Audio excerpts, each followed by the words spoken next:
I am firmly convinced that Jesus never talked about himself as God. And one way to demonstrate that is to line up our sources of information about Jesus chronologically.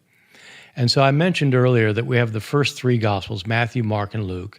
These are called the Synoptic Gospels because they agree in so many places in which stories they tell, the sequence of the stories, even word for word, verbatim agreements, that everybody pretty much agrees that there's some copying going on. Somebody's copying somebody.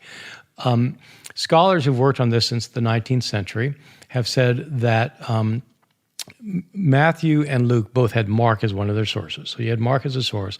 Matthew and Luke copied Mark, but Matthew and Luke have a number of sayings of Jesus not found in Mark. And so most scholars today continue to think that Matthew and Luke had access to some other written source of information that they call Q. Mm-hmm. Q is a group of Jesus sayings that Matthew and Luke had access to.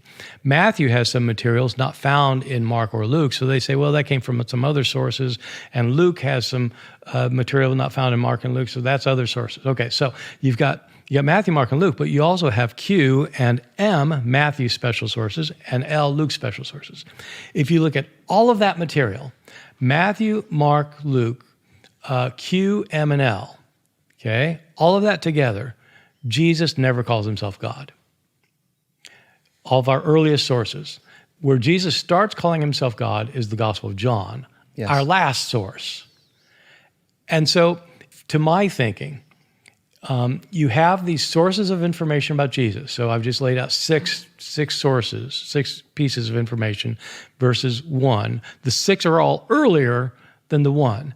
It seems to me completely implausible that 6 authors would describe the sayings of Jesus knowing that he called himself God and neglect to mention that part.